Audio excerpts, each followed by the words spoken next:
Oy Nina, fiesta sa Buaga, salbag sampaga, kang Maria.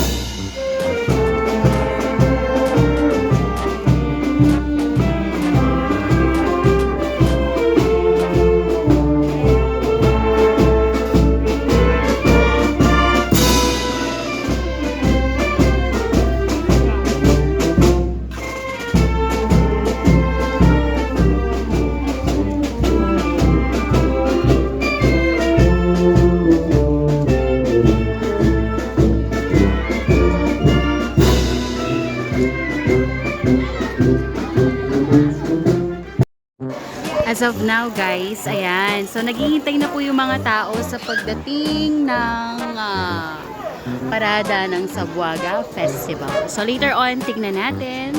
So konting waiting pa. Actually guys, kanina pa kaming around 5 o'clock dito. So it's been an hour of waiting.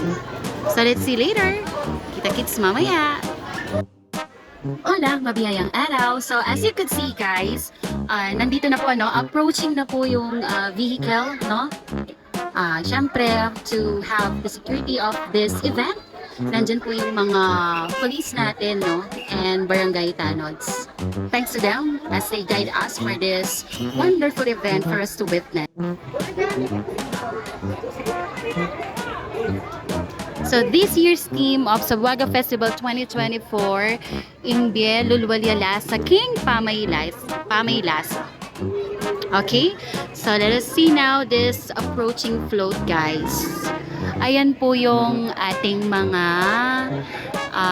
naggagandahang binibini. Wow! So I would like you to, of course, see them. At the brighter side, of course. Adjust natin yung light ng video natin, guys.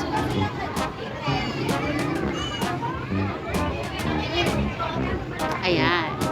So, approaching po, no, yung ating mga magagandang dila. So, i-zoom natin, guys. Ayun po sila. Ganyan po sila kaganda, guys.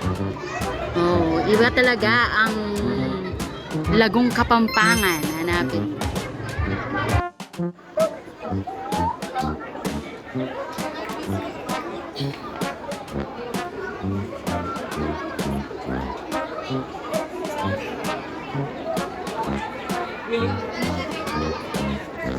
So here's approaching po, no?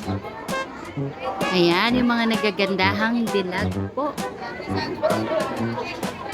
Kapampangan beauties. Kalaguda po. Hello, beautiful ladies. Say hi and smile. Napakaganda. Grabe. Diyosa. Ang gaganda nila, guys. Artistahin ng ganda. Of course, we appreciate each beauty naman, no? And admiring the beauty of our fellow women is a must.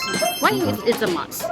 You have to be very appreciative of the beauty, no? Kasi naniniwala ko, lahat naman tayo po ay may sariling ganda. And they are so blessed with that beauty. Hala, girls!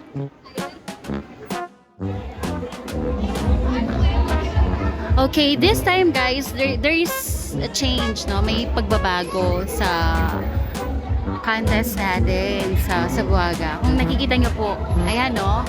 Cluster 1. So sa Cluster 1, may mga barangay na nag-join force or sila po yung nagsama-sama for the competition, no? So this is Cluster 1 po. Look at this there, ano? I believe Cluster 1, natin ko pong akakit kabawong, ne? Or may nakikita akong ataol. So, yung ataol represents Barangay San Vicente, no?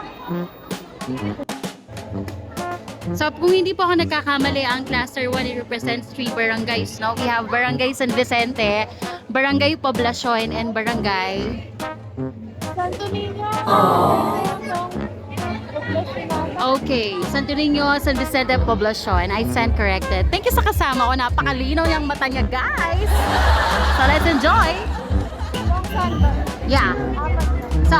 barangay? Ang gulo ko, no, guys? So, eto na po, final na. Barangay San Vicente, Poblacion, Sapa, and San Bartolome. So, yung apat na barangay na magkakatabi, sila po yung sa Cluster 1, guys. So, as we could see, guys, approaching na po yung mga street dancers natin. So, I can't wait to see them po. And I hope you too. Guys, napaka-colorful ng costume nila. And I really admire these people kasi, no, yung dedication nila to, of course, perform and to showcase what they have and to contribute in our community for this festive occasion that we have at Easter Sunday. So maraming salamat syempre sa nag-organize ng ating Sambuanga Festival 2024. Me as an audience, I really appreciate this, no? Talagang every year, guys, ito yung inaabangan ko na ginagawa, no? Street parade, so nice. Na may kasama performance pa. So saan ka na, 'di ba? So let's begin.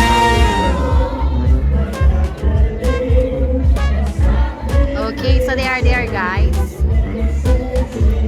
Doon sila nag-stop. Parang gusto ko siyang ano. Ayan, i-zoom natin guys.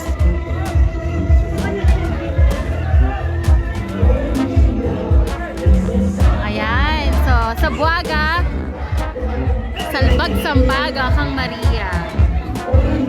Here are they guys. Enjoy the view. Hola. Cluster 1!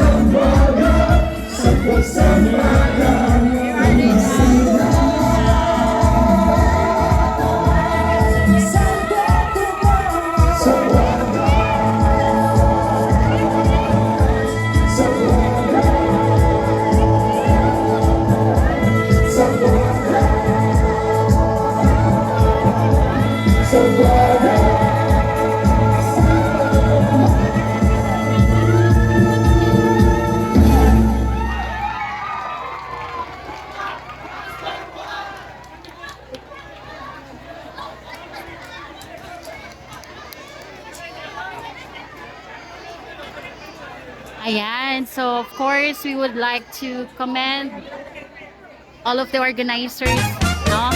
And of course, lahat ng mga active participants nitong festival na ito. Tunay na ang kanilang pagod, guys, is walang katumbas. And we are appreciative of that, no?